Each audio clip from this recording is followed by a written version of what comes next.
Welcome.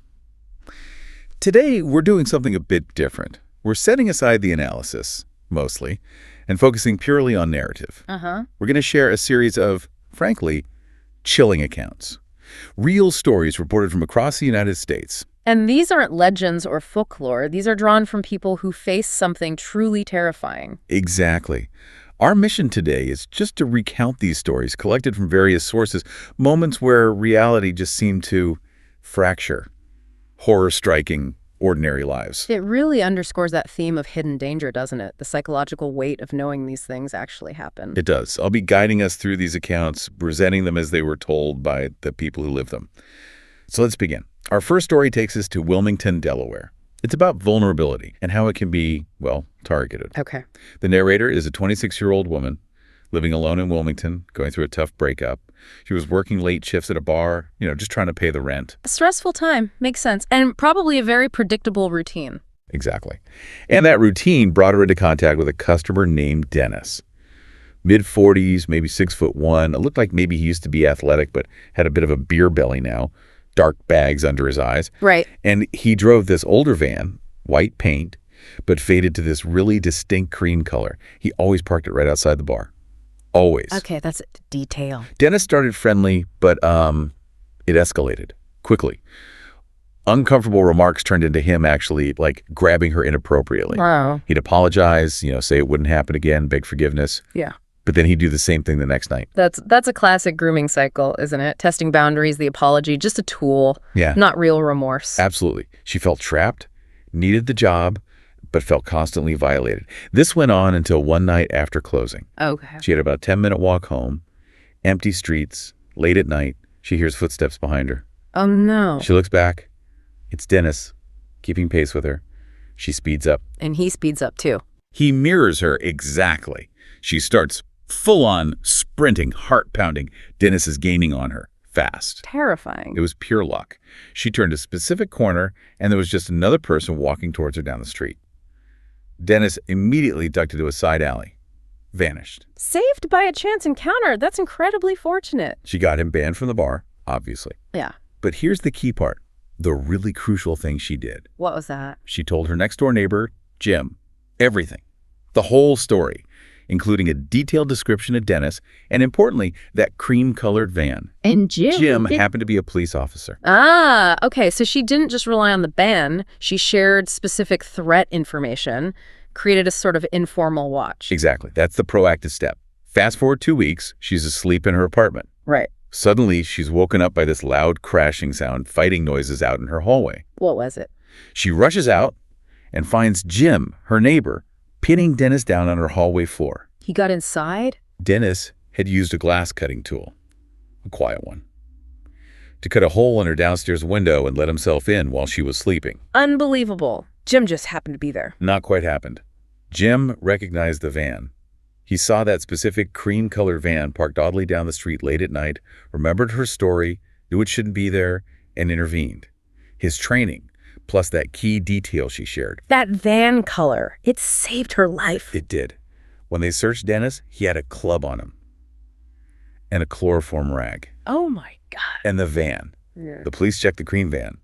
Inside, a mattress and 4 sets of handcuffs. 4 sets. He was prepared. This was absolutely premeditated. The takeaway is stark. Simple communication with a neighbor sharing one specific detail like a car color was the only thing that stopped him. Incredible. Just incredible. Okay, let's shift gears from calculated stalking to a calculated ambush. This next one is from Arkansas. Right. Middle of nowhere, Arkansas.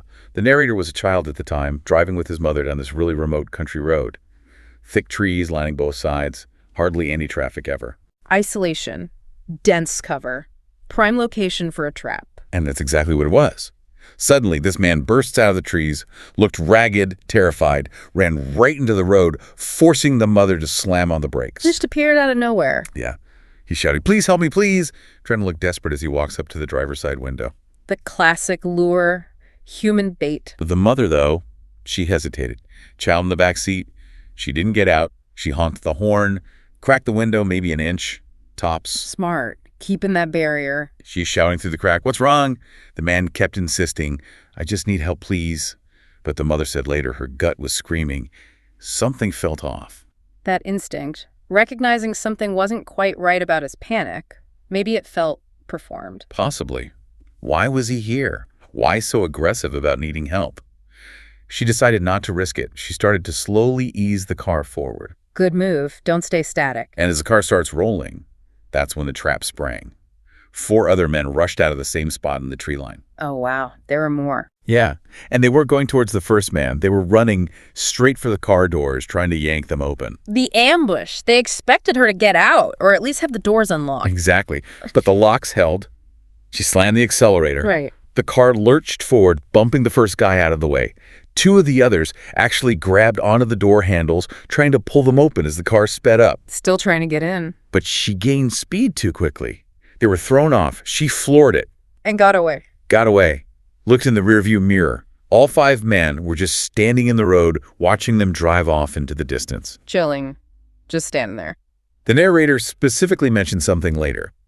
He believes they only survived because of the car's auto-lock feature. You know, the kind that locks the doors automatically once you hit, like, 15 miles per hour. Right, yeah. Standard on most cars now. That simple piece of modern engineering completely defeated their low-tech ambush plan. That's a fascinating point. A ubiquitous piece of technology acting as a critical safety barrier against a planned attack. It really highlights maintaining physical security when things feel wrong. Absolutely. Okay, from physical threats, let's take a sharp turn, into something. Well, something else entirely. Metaphysical, maybe. Oh, where are we going now? Nebraska. This account comes from a grocery delivery man. A guy who had been delivering to the same family, the Wilsons, for 15 years. Okay, so a long-standing, familiar routine. He knows them well. Very well. Marie and Tex Wilson. Tex was described as a modern-day cowboy. The delivery guy knew them for years. But Tex had died about 5 years into the delivery guy's route. So Tex had been gone for, 10 years at this point in the story? Right, 10 years since Tex passed away. Got it. Marie had eventually remarried a guy named Phil. Life moved on. The house changed subtly over the years, as you'd expect. Normal passage of time. Until this one specific morning. The delivery man pulls up to Marie's house, and parked right there in the driveway is Tex's old car, the unmistakable one he hadn't seen in a decade. Wait, Tex's car? But he's been dead 10 years. Exactly. He's confused, obviously.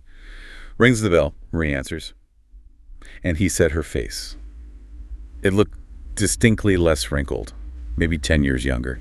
Okay, this is strange. Conflicting information hitting him at once. The car, her appearance. It doesn't match reality as he knows it. He manages to ask about the car. Marie just laughs, looks confused herself. She says something like, "Did he tell you he sold it? That ugly thing will be with us until he kicks the bucket." Until he kicks the bucket, as if Tex is still alive. Yes. Talking about Tex in the present tense, the delivery guy is understandably freaking out a bit internally now. Yeah. He steps inside to drop off the groceries. And inside? It's worse. The house decor. Yeah. It's all reverted. Old photos back on the walls, photos of the kids when they were really young, furniture he remembered from years ago. It was like stepping back in time. The whole environment shifted. A whole environment. And then he sees the children, Marie's 2 sons. They weren't teenagers anymore. They were kids again, little kids, sitting at the kitchen table, looking exactly like they did in those old photos from 15 years back. Whoa, okay, that's deeply unsettling. It's not just one thing. It's the entire scene regressing. The car, Marie, the decor, the children's ages. He couldn't handle it. He just dropped the groceries, muttered something about being in a hurry, and practically ran for the door. I don't blame him. But as he reached the doorway, some instinct made him look back into the living room. And sitting there, in his old favorite armchair, was Tex, the man who had been dead for 10 years. No. Tex looked right at him, smiled his familiar smile, and raised 2 fingers to his head like he always used to. The catch you next time, cowboy gesture. That specific, recognized gesture cutting through the impossibility of it all. The delivery man said he just automatically returned the gesture, then bolted out the door, pulled it shut behind him. And when he looked back at the house from outside? Tex's car was gone. Everything looked normal again. Back to the present. Just like that. It snapped back. Just like that. He was left completely shaken, questioning everything. Was it a time warp? Some kind of, brain spasm, a glitch in the matrix, as he put it. That phrase feels apt here. A localized reality just stuttered. Or maybe an extreme breakdown in his own pattern recognition under stress.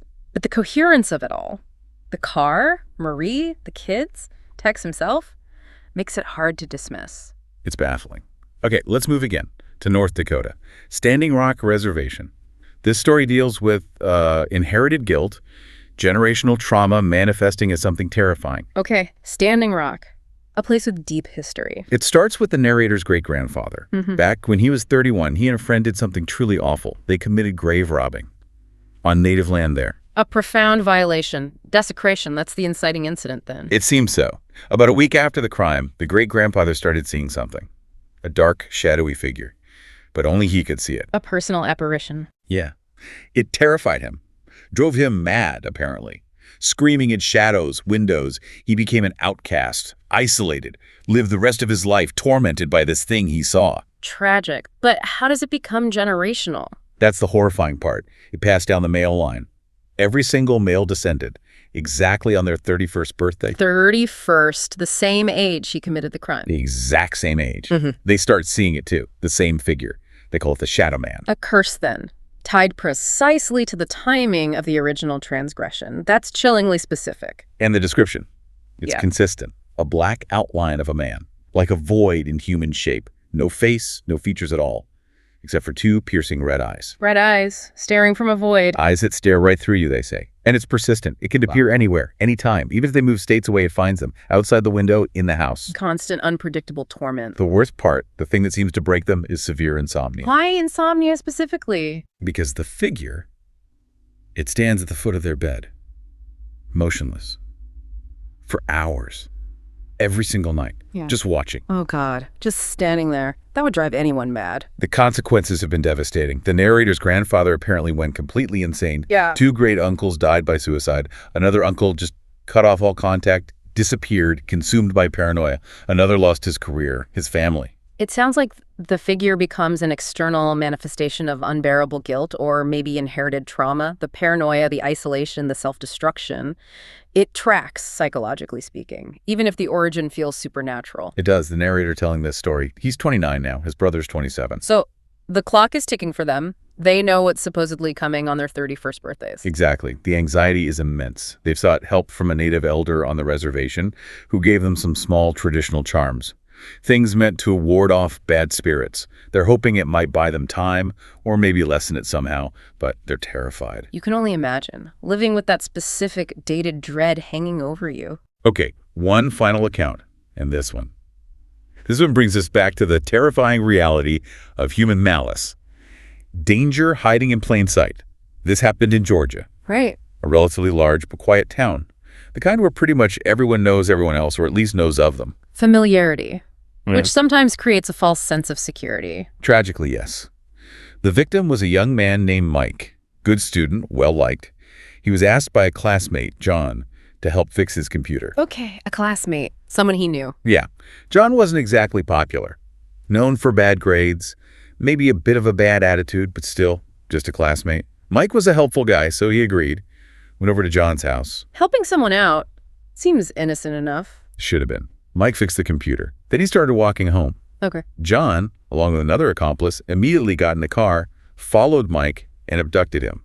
What? Just like that, after he helped him? Just like that. The computer repair was just a lure. It was premeditated. They knew he'd be walking home alone. That's cold. Incredibly cold. Right. Using helpfulness against someone. Mike went missing. For over a week, the town was frantic, searching everywhere. Fear gripping everyone. The whole community searching for one of their own. When they finally found Mike, it was horrific. He was in the passenger seat of a car, hidden out in the woods. Oh, no. He'd been stabbed brutally, multiple times in the chest and face. And they put a plastic bag over his head. Suffocation. Just monstrous, extreme cruelty. John and the accomplice were caught, thankfully. But the impact on that town, it was profound. I can imagine. The shock must have been immense. It was the realization that people they knew, kids they saw every day, were capable of that. That level of calculated, horrific violence. It shatters that illusion of safety within a community, doesn't it? The painful lesson that sometimes the greatest danger comes from faces you recognize. You just never truly know what's inside someone. Exactly. It's perhaps the most grounded and in some ways the most disturbing nugget from all these stories. So we've covered a lot of ground today, some really intense, difficult accounts. We have. From Delaware, the importance of proactive communication, sharing their small details. Right. To Arkansas, the calculated roadside ambush defeated by technology and instinct. Then Nebraska. That inexplicable glitch in time or reality. Still puzzling over that one. Me too. In North Dakota, the weight of generational guilt, that terrifyingly specific curse. And finally, Georgia.